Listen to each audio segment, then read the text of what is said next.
歡迎收睇加持台，擴闊國際視野，深入剖析時事。我係主持人黃善勇。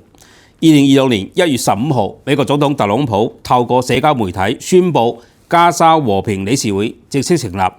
特朗普1月20號喺上任1週年嘅白宮記者會上高，俾人問及和平委員會是否會取代聯合國，佢即刻答到可能會，但係佢再度抱怨話聯合國沒有幫助結束好多場戰爭。但係目前為止咧，仍然有沙特阿拉伯、卡塔爾、土耳其、埃及、約旦、匈牙利、印尼、巴基斯坦、白俄羅斯、以色列等等國家都表示會加入。中國同俄羅斯亦都係收到有關邀請。今集我哋講加沙和平理事會會唔會取代聯合國？首先，由我介紹今集嘅嘉賓先。香港城市大學客座教授陳鳳翔博士。大家好，我係陳鳳翔。陳博士啊，你認為咧，特朗普今次拋出呢個加沙和平委員會咧嘅目的係咩嚟嘅？同埋有乜可能實現呢？加沙出現咗超過1年嘅戰爭，當地人係最可憐嘅。咁所以中國、俄羅斯多次叫停呢場戰爭，但係都俾美國咧喺聯合國一票否定。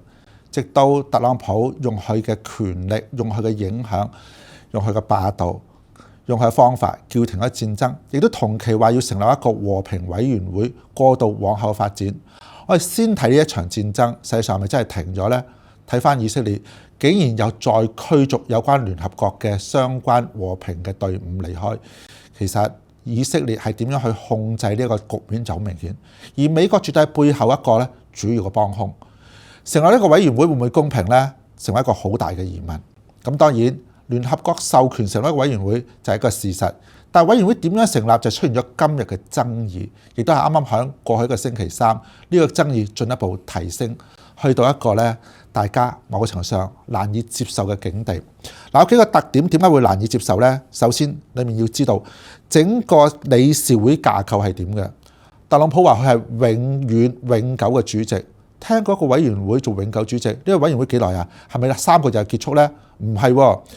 根據特朗普進一步演繹，呢個委員會係會長期存在嘅。仲有邊個成為呢個委員會嘅代表呢？美國話晒事，一言堂。我邀請60個國家就我揀嘅。第二，裡面有關嘅代表高層成員呢，美國總統做主席，國務卿做有關嘅執行理事，仲有佢個女婿特朗普嘅女婿亦都係執行理事。另外仲有2個出咗嚟啦，就係英國前首相以及世界銀行嘅總裁。哈哈，世界銀行聽唔聽美國話？仲有英國呢個盟友，特別唔係呢個首相，之前嘅首相亦都同美國經常走在一起嘅。嗱，呢個就代表咗基本個局勢。至於你要做相關嘅成員得，唔該你國家要出10億美金。好啦，呢個10億美金係一個咩數字呢？如果大家聽完咗個比較就知道啦。聯合國俾嘅經費點計呢？就睇經濟嘅體量大與小。美國最大，最多22%，金額係6.5億美金一年。中國排第2，4.5億；日本2.4億。講嚟講去都冇10億，但係美國今次要收嘅錢一收就10億一個。咁究竟美國呢個特朗普為錢而衡量，好明顯啦。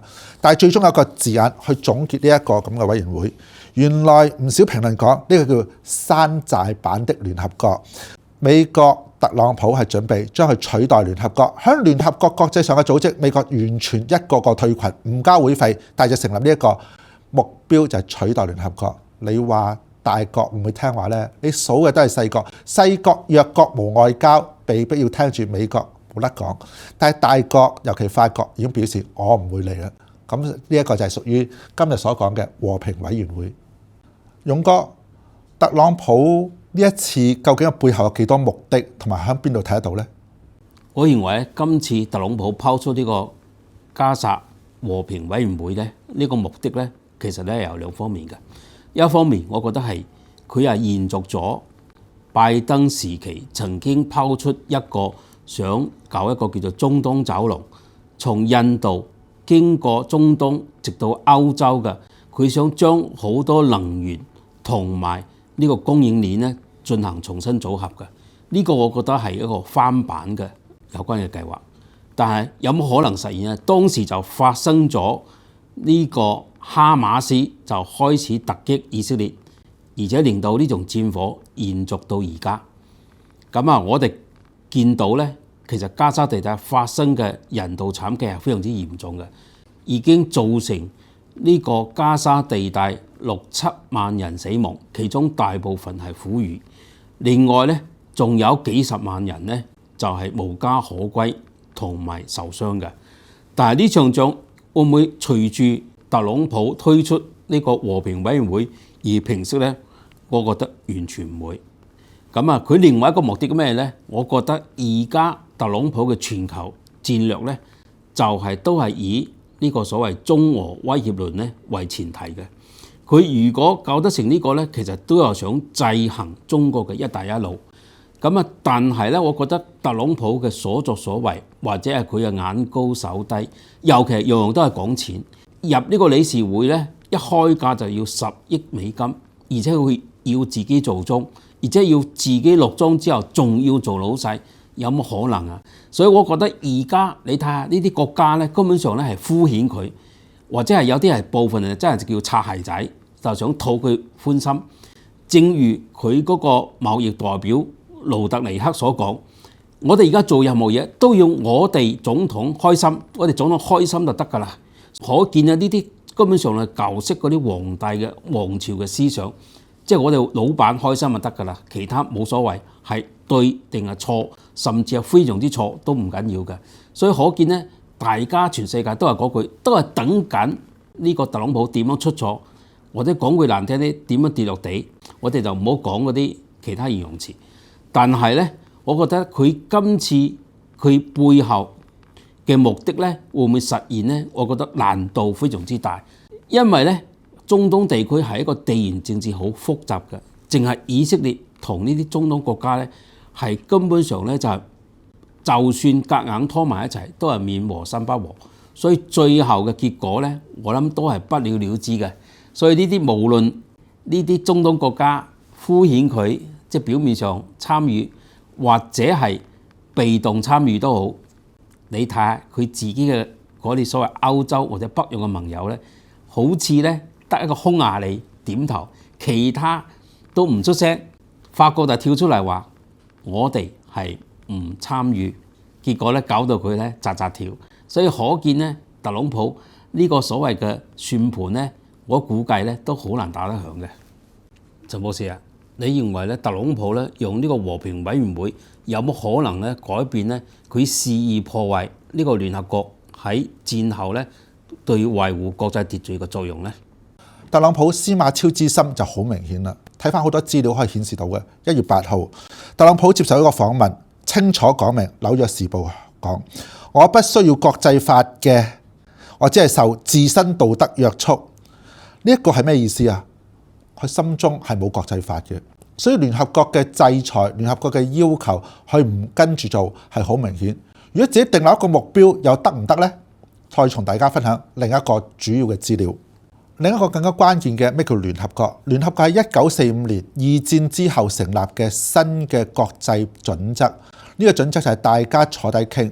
所以美國二戰之後繼續有好多唔同形式嘅掠奪，唔同戰前嘅殖民地入咗去，我佔領一個地方，派軍人直情可以攞你嘅礦物，攞你嘅人嘅平嘅勞工。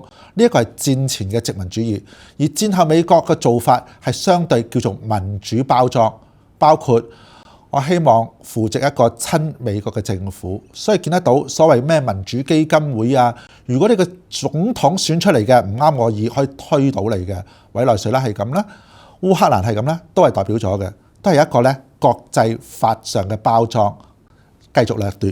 呢一個名字叫後殖民主義。研究嘅學者有好幾個喺60年代、70年代、80年代分別出現。嗱，關鍵去點樣去做到後殖民主義嘅掠奪呢？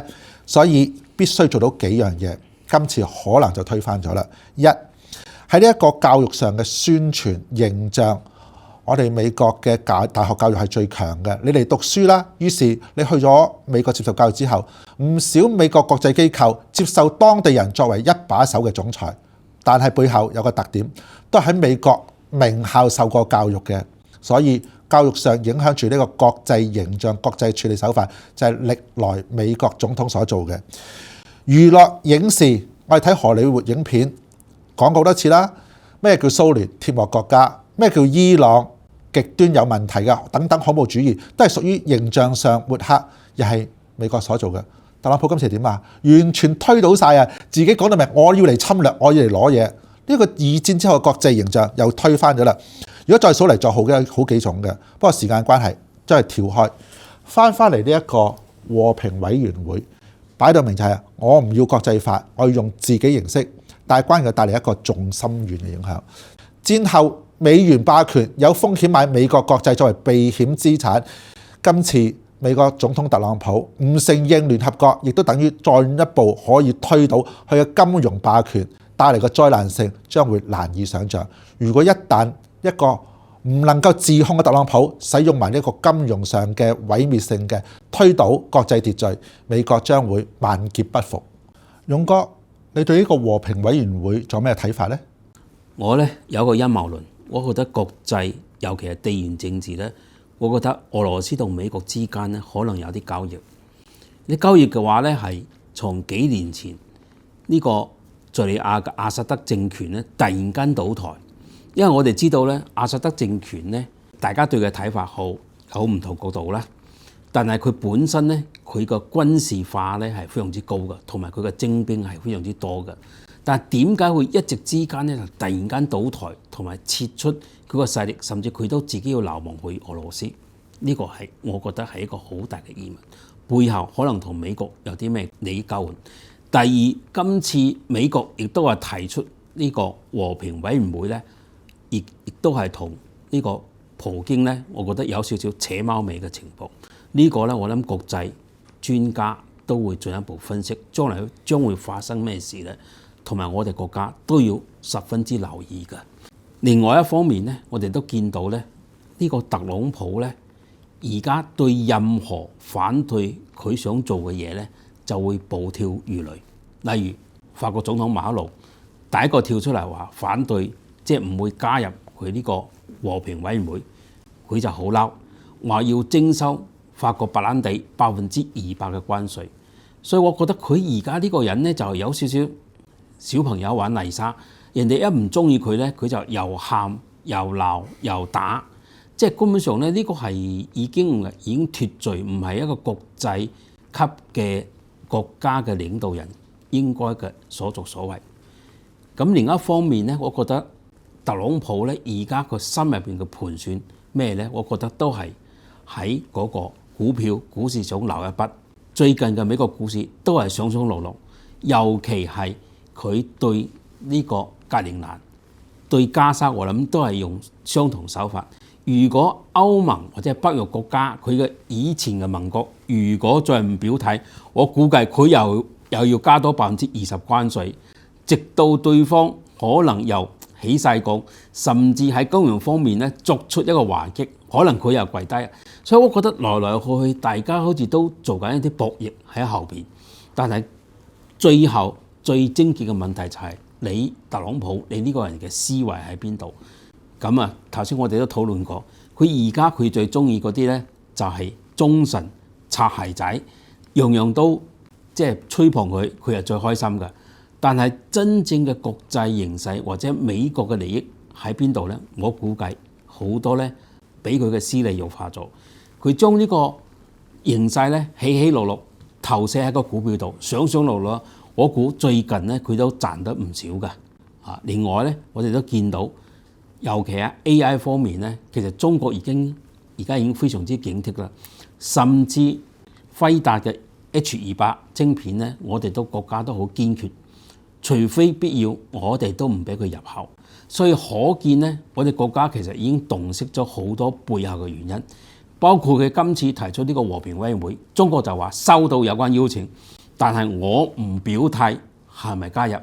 另外你日日喺度講緊，我哋今年4月要訪問北京，北京根本上亦都冇拒絕，亦都冇答應你，點解你咁心急呢？所以方方面面都可以反映出呢一個國家係穩定嘅同埋唔穩定嘅分別都係好大嘅。勇哥明白啦，推倒過往嘅國際規例就係屬於一種世界大戰。第3次世界大戰已經打響咗啦，不過係冇硝煙，而美國親自落場同歐洲進行。特朗普搞呢個和平委員會，我覺得應該改成揾錢委員會或者坤錢委員會。今集我哋講到呢度先，我哋下一次再見。